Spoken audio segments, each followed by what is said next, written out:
All right, well, I've been doing other things with the tractor. I haven't posted any videos here lately because it's all been real tedious work. I rebuilt this wiring harness so everything will be hooked up like it's supposed to be from the factory.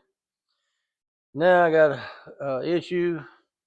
I've got oil blowing out the exhaust out of the engine. I'm trying to figure out what's wrong. I ran a compression check on number 1 and 2 yesterday, and today I decided I'd video on the 3rd cylinder. I already broke the injector loose. I'll take it and put it aside. And because my compression tester thing that goes down in the cylinder is too long for the studs that are in the head, I have to remove the studs out and putting a piece of all thread in there in place of those so I can tighten that down. And to do that, I have to remove the studs out of the head. And this is how I get them out. Get the studs out. Put 2 nuts on there.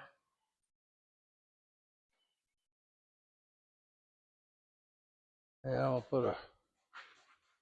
gonna put a stopper in a hole so I don't drop something down in the cylinder by accident. Do that.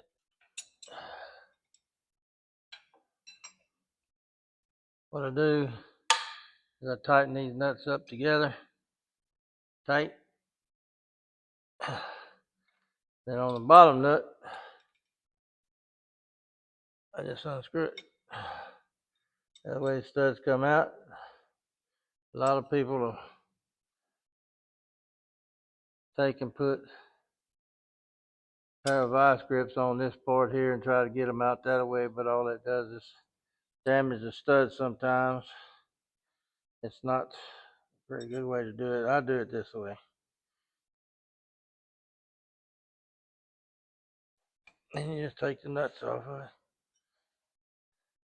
and do the next one.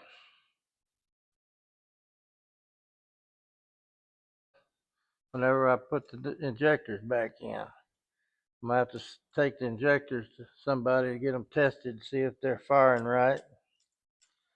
If there's anything wrong with one of them, it's spraying too much diesel or something and making it look like there's oil coming out of the cylinder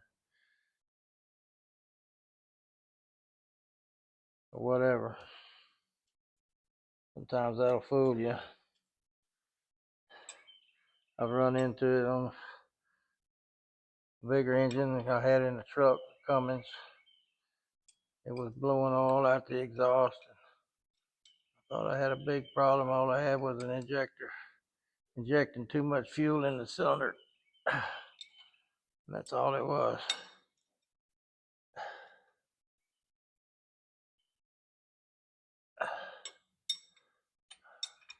The last one's always the toughest. I don't know why, but it is.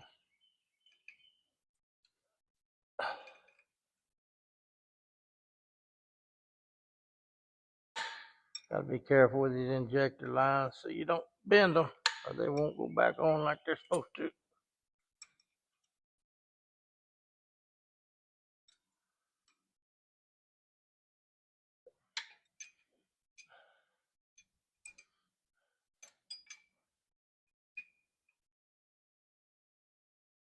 There it goes.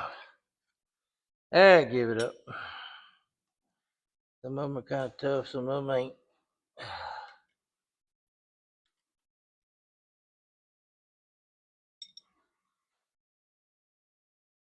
Okay. Now that's all done.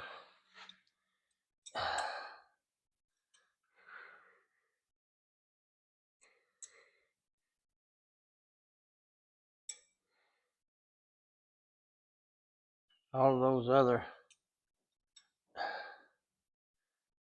studs were kind of loose. It came out easy. That could be part of the problem. Wasn't holding the injector down in there tight enough.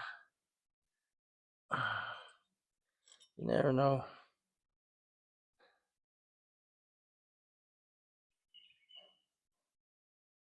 Now,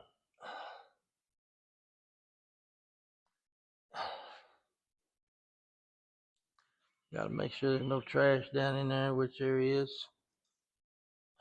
Get some of that out of there.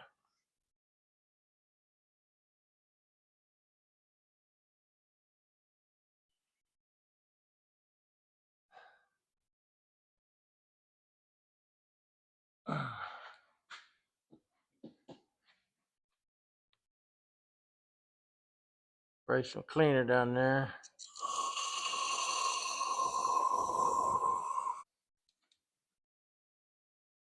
You can see down the hole. No.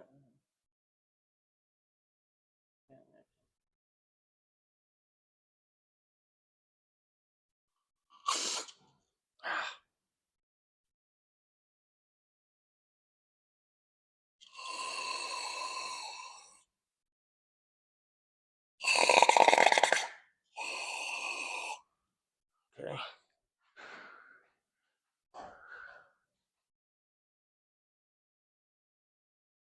Okay.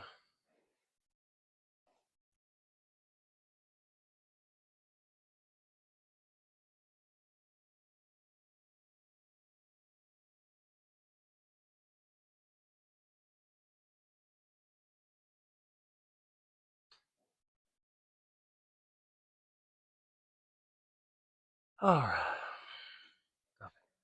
All right. That's all clean enough in there right now. Here. Make sure this is all clean.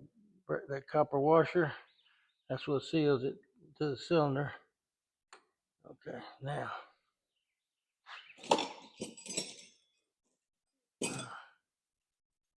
I bought this compression tester from O'Reilly's.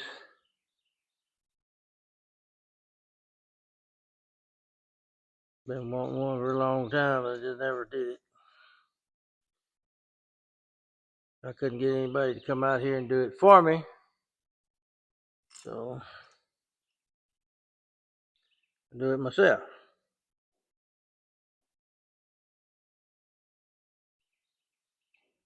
Put this all thread in there.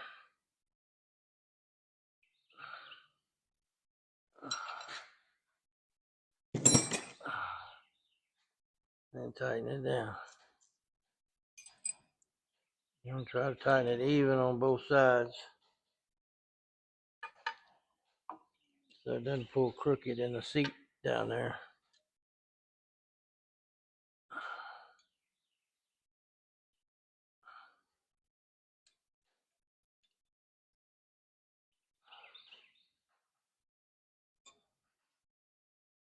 Okay. Now,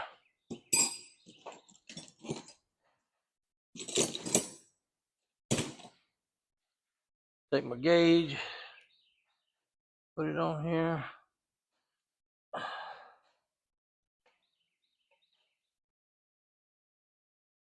There's gonna be stuff blow out of these other two cylinders, so you might watch yourself if there's anything in there. Okay. I'm gonna crank the engine over a few times. We'll see what the compression goes up to.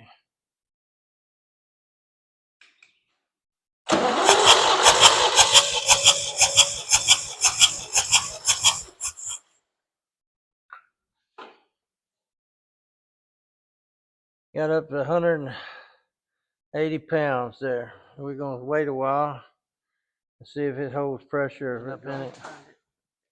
It's the oil fill gauge, so you got to kind of hold it up where you can see. And the other two cylinders, number 2 was 160, and it leaked back. And number 1 got up to 200.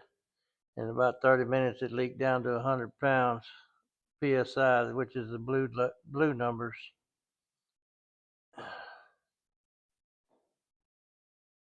And it's all, you can see it's already falling. It's coming down. So we've got a problem. It's either It's either in the head, the valve's not seating right, or you got ring problems, which I know I've got ring problems because it's supposed to, the book says it's supposed to have 420 pounds of compression at a minimum. So probably going to be a head job and maybe a ring job. I'm not going to disassemble the whole engine. I'm going to try to do an end frame on it, check the rod bearings, and see if I can hone the cylinders out and put rings in it and pistons and go from there. And if I did the whole engine, have the block boiled and everything. The block really doesn't need boiling as far as I can tell because it's not that rusty inside. It's not like the old 40s models that I've been working on where it's umpteen years of rust and junk in there. This is a 65 model, so it's really not that old. Still runs fair, but it's like I say, it's blowing oil out of the exhaust. You can see all that mess right here.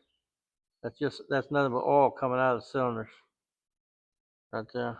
You can see it on that exhaust manifold. So it needs an end frame at least. The fuel pump's good. Everything else is good. There's no major oil leaks that I can see when I ran it on the front of the engine. The only oil that I found that was where it was leaking on the engine, it made years of caked up oil and dirt, was the valve cover gasket was leaking, and I put a new gasket on it and stopped that. So what I'm going to do is I'm probably going to pull the head. Probably going to pull the head and go have the head checked somewhere. I got to find out where to take it. I don't know anybody around here close.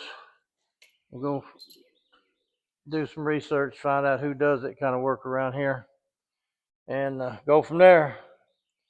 But definitely going to try to do just a ring job, hone the cylinder, do a ring job, and check the rod bearings. It's got good oil pressure. It holds, when it gets warmed up, it's still holding 50 pounds of oil pressure, which is normal.